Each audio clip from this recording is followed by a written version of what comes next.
Welcome to Ask GMBN, where this week I'm all on my lonesome, but I'm going to give it everything, and thankfully I've got some fantastic questions from you guys out there that we're going to get straight into. So, first question is from Lopon12, and he says, are 5,000 bikes twice as good as £2,500 bikes? Well, no, I don't think they are. I don't think they're twice as good at all, actually. If you're spending up in the £2,000, £3,000 dollars, you're buying a very, very nice bike. A £5,000 bike is going to be really great, but not twice as good. You're going to get some great parts on it, but yeah, definitely not double your bike for your buck. Does that make sense? Yes. Alex Watson is asking, I've been riding for 3 weeks and can't lift my front wheel more than 7 inches off the ground. Any help? Well, I just need a bit of time, man. That 3 weeks is not long to have been riding. It will come, you'll just get used to riding and you'll improve. And once you start improving, the learning curve is steep and it really comes fast and you'll start enjoying your riding. But quick tip, start bumping your front wheel off of things, off of roots, off of logs that you see around, small logs, so you can get a little bit of lift, and that will help bring your front wheel up. But make sure you're covering that back brake, because if you go too steep, you need to better grab that to bring the front wheel back down. Finley McDonald, 11 years old, he's thinking of continuing to upgrade his 26-inch hardtail with things like air forks, 1x11 or dropper post. Or should he buy an aggressive hardtail, get a brand new bike? You know what, initially I would say upgrade the 26 because you're going to get some great parts and it's really going to improve the bike. But if you think it through to the conclusion, if you buy an aggressive hardtail, things like a dropper post, 1x system, they might all be on there, so you're going to get a lot for your money. So I'd go with the aggressive hardtail, because that is going to be fun and the geometry is amazing, so definitely worth trying that out. So let us know what you do, and once you've done it, send us a picture or a video so we can see you riding. Sam Osborne says, hi guys, I have an XC bike, but I found myself recently wanting to ride more aggressively on rougher terrain. Like you're thinking, can you please explain to my wife the difference between an XC bike and an enduro bike and why I need one? Well, Mrs. Osborne, it's a really simple decision. I mean, you're going to have a fantastic bike in your garage with great geometry, a bit tougher, it's going to take the hits better, more travel on the suspension.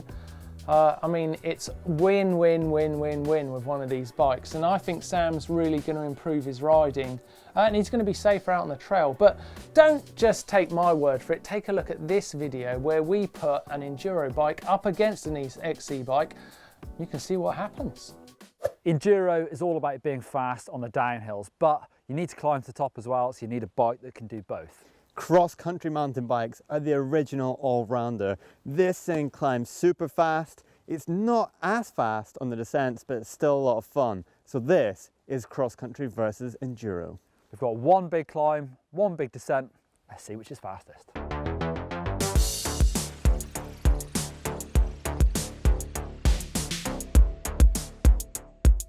Right, next question is from Sean Pauls, and he says, is there really a need to have women-specific bikes? Surely men and women can use the same bikes?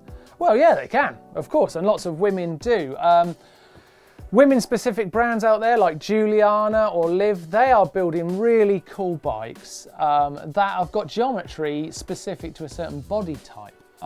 It's not about having like pink frames and things like that, but it is about accessibility as well, because we want to encourage lots of women into riding in the sport as well. So brands out there that are more accessible are a really great thing, and I'm all for it.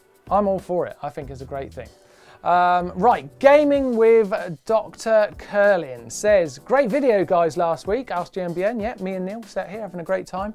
Are you guys father and son? Are you kidding me? Father and son? I don't look that old. Aiden, what do you... I don't look... Neil's old. He's like... I think Neil's nearly 40 years old. I don't look like a 60-year-old guy. Come on, man. It's unbelievable. He goes on to say, I'm trying to buy a hardtail. Can you recommend me one for $600? No, I can't. Sorry, I can't help you. Father and son, that's unbelievable. Next question.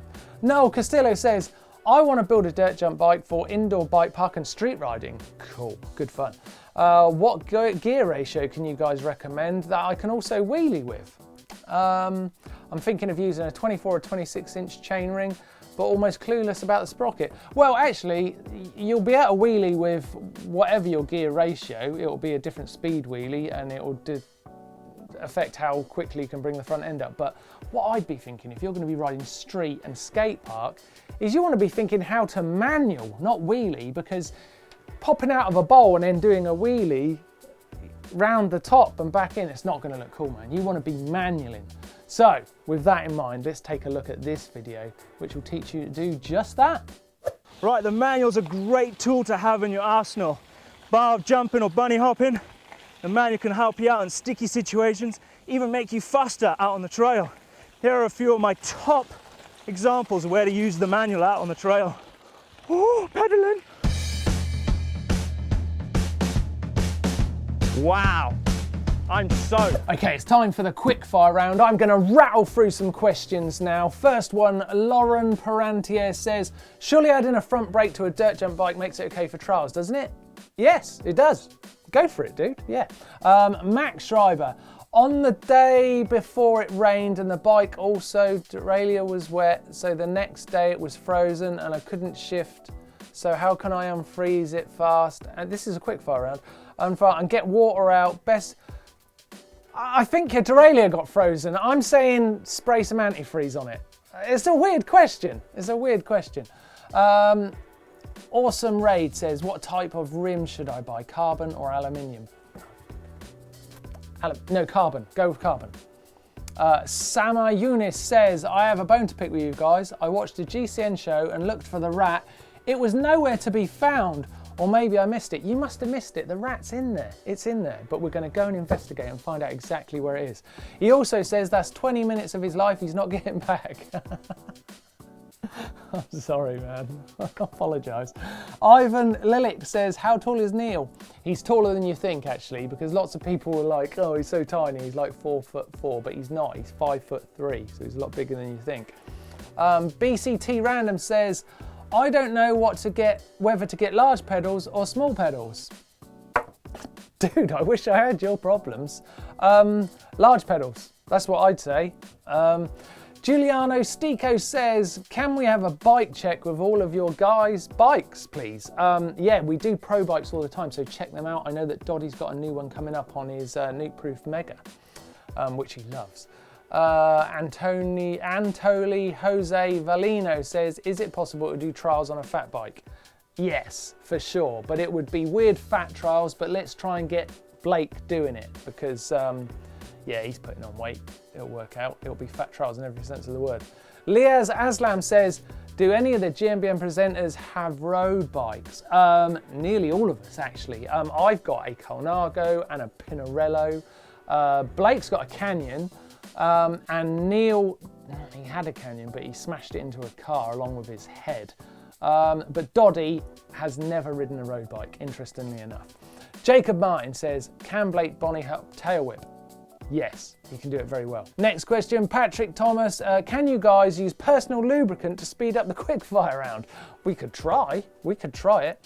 And Live Free and Shred says, I think Nino Shirter's whips look awful and he shouldn't do them. They're like Bike Park Joey tweaks. Well, they're not awful. Nino's whippettes, they're not really whips, but they are kind of tweaks. They're all right, but I do think, I agree, he does do them too often. He's turned into a bit of a one-trick pony in terms of jumping. He's becoming like the Peter Sagan of like mountain biking. You know, Peter, he's like, yeah, you can do a wheelie, we get it.